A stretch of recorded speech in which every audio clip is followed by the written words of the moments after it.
একদিকে বন্যার কবলে বানভাসীর আতঙ্কে, অপরদিকে হুগলি জেলার বন্যা কবলিত গোঘাটে গোদের ওপর বিস্ফোরা। হুগলি জেলার গোঘাট থেকে বিষ্ণুপুর রেল লাইনের পুরানো নকশা বদলে দিল রেল কর্তৃপক্ষ। 52 বিঘার ভাবা দিঘির বড় অংশ ভরাট করে রেল লাইন পাতার সিদ্ধান্ত নিয়েছে। আপনারা দেখছেন এখন নজর ইএনসি বাংলা থেকে, আমি ডাক্তার সঞ্জয় সেন আপনাদের সামনে। তীব্র প্রতিবাদ আগেও হয়েছিল, তখন রেল কর্তৃপক্ষের ম্যাপে ছিল তথা তাদের পরিদর্শনে বলাও হয়েছিল 52 বিঘা দিঘির ওপরে নয়, তার সাইড দিয়ে রেল লাইন পাতা হবে। কিন্তু তা ছিল আইওয়াজ, যা তা ক্রমশ প্রমাণিত হচ্ছে।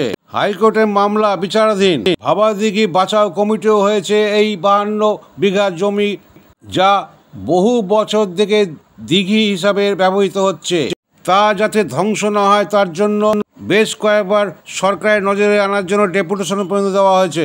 গত রবিবার 22 সেপ্টেম্বর ভাবা দিঘি বাঁচাও সহযোগী মঞ্চের পক্ষ থেকে 6 সদস্যের প্রতিনিধি ভাবা দিঘি পরিদর্শনে যায়। উল্লেখময় পরিদর্শনে ছিলেন শেখ মাহবুদ আলী, গৌতম সরকার, কমল দত্ত, অরিজিৎ গাঙ্গুলি এবং সৌরজিৎ সেন, সৌভিক চক্রবর্তী প্রমুখেরা।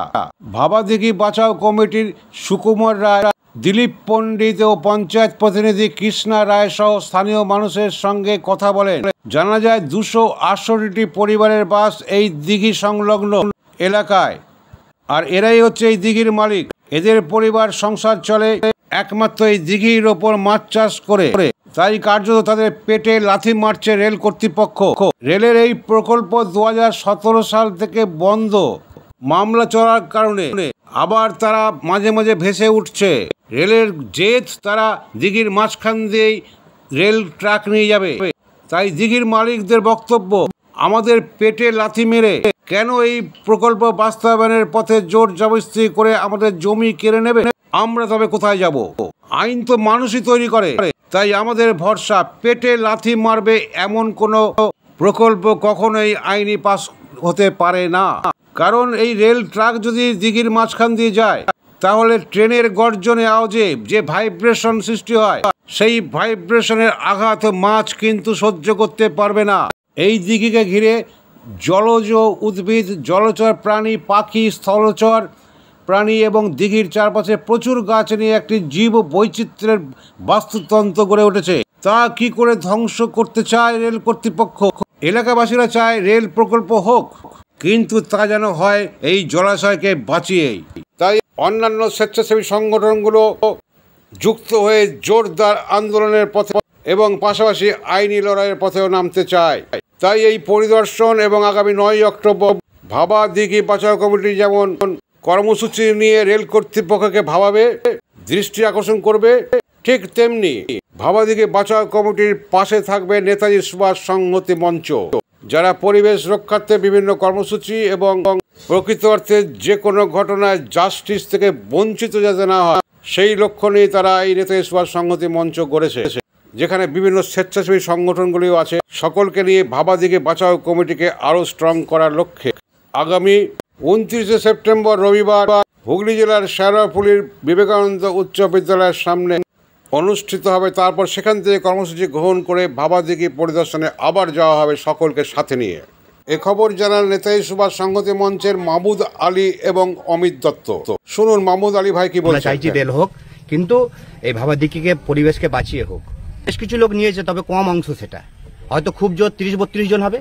বাকি আরো যারা অংশীদার আছে তারা তো এখনো পর্যন্ত কেউ টাকা নেয়নি, তারা চাইছেও না যে এই দিঘিকে বুঝিয়ে দিয়ে এর উপর রেল হোক। বুঝিয়ে নেওয়া হয়েছে। এখানে স্থানীয় লোক যারা আছে, যাদের বক্তব্য রয়েছে, তারা বলতে চাইছে যে ভাবা দিঘি যখন নেওয়া হয়, তারা বলেছিল পার দিয়ে হবে বা সাইড দিয়ে হবে, কিন্তু পরবর্তীকালে দেখা যাচ্ছে যে লাইনটাকে মানে ক্রস করে এটা ঘোরানো হচ্ছে। তথ্য দিতে পারছে না। তার তথ্য তো বিভিন্ন জায়গায় আরটিআই করা হয়েছে, আরটিআই সেই মানে তথ্য এখনো পর্যন্ত পাওয়া যায়নি, ডিটেলস দিতে পারছে না যে কিভাবে হয়েছে। তা পরবর্তীকালে আমরা চাইছি যে এই যে ভাবা দিঘি বাঁচাবার জন্য বৃহত্তম একটা গণ আন্দোলন গড়ে উঠুক, সাধারণ মানুষ জানুক যে এই পরিবেশকে ধ্বংস করে কোনোদিনও উন্নয়ন হবে না। উন্নয়ন অবশ্যই হোক, কিন্তু এই পরিবেশকে বাঁচিয়ে, পুকুরকে বাঁচিয়ে রেল লাইন হোক। স্টেট করলে তো পুকুরটা বেঁচে যায়। লাইনটা তো প্রথমে স্টেটই করা ছিল, কিন্তু পরবর্তীকালে এটা ঘোরানো হলো কাজ সারতে, সেটা আমরা জানতে চাই। আসল তথ্যটা সামনে আসুক। প্রথমে যখন রেল স্যাংশন করে এই স্টেট করা হয়েছিল লাইনটা, এইভাবে গেলে তাহলে ভাবা দিঘি বেঁচে যাচ্ছে। ভাবা দিঘির কোনটা খালি টাচ হচ্ছে এখানটা দেখা যাচ্ছে, তারপরে এইটা কেন এইভাবে ঘোরানো হলো ধনুকের মতো, এটা আমরা জানতে চাই। আমরাও চাই রেল হোক, ভাবাদিঘির এখান থেকে রেল হোক, কিন্তু এই পুকুরটাকে ভাবাদিঘিটাকে বাঁচিয়ে ভাবাদিঘির ওপর দিয়ে স্ট্রেট করে লাইনটা নিয়ে যাওয়া হোক, তাহলে পুকুরটাও বাঁচবে, পরিবেশও বাঁচবে, রেলও হবে। ভাবাদিঘি বাঁচাও একটা কমিটি তৈরি করেছি গোটা রাজ্য জুড়ে, গোটা রাজ্যের মানুষ থাকবে, বিভিন্ন গণসংগঠন এর সঙ্গে যুক্ত। আগামী দিনে আমরা দেখছি যে কিভাবে সরকারিভাবে মানে নোটিশ করে তাদেরকে এটাকে মানে ঘুরিয়ে এই লাইনটাকে সিধে করা যায়, যাতে করে ভাবাদিঘিকে বাঁচানো যায়। এই পরিকল্পনাই আমরা আগামী দিনে আরো এগোবো। আজকে আমরা 6 জন প্রতিনিধি এসেছি, পরিদর্শনে এসেছি পুরো বিষয়টা দেখা বোঝার জন্য। আপনার নাম? শেখ মাহমুদ।